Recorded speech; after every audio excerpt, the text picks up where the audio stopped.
Okay, the first thing that you need to know when you get started is how to do a slip knot.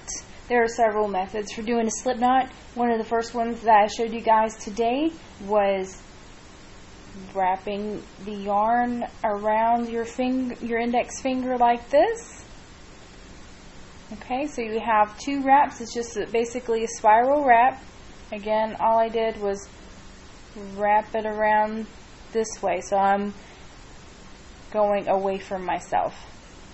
And then you're going to hold the tail with these two fingers here. I'm going to take this yarn that is in the back and I'm just going to move it to the front, and then I'm going to let it go. It's still on my finger. And then I'm going to take this yarn that was originally in the front and I'm going to move it over the other yarn and off my pinky finger and let it go. Then I'm going to pull this tail down here at the bottom, and now I have my slip knot. So you can see if I take it off my finger, we have our loop with the knot. And so this is where the hook will go. So you just insert your hook into the knot and then give it a little tug so that it gets snug up against the needle and that your stitches stay the same size. So one more time on that one.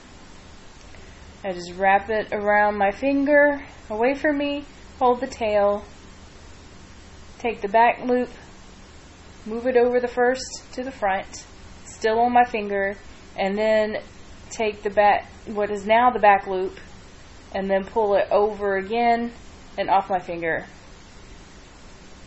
And there we have a slip knot. And I can just squeeze my hook in there, tighten it up, and we're good with the slip knot.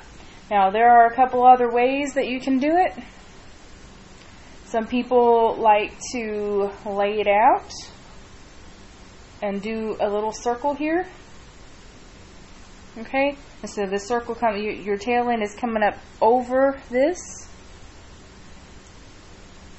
and we're going to take this string and kind of go in here. So what some people like to do is they just bring up the hook, and I'm just going to kind of yarn over here and pull it through, and then I pull this tight. It's one we did not talk about earlier, but it's one that I see people do. So again, you have your little circle. We need basically a loop needs to go under here, so you can take your hook, yarn over, and pull through. And I'm going to pull this tight.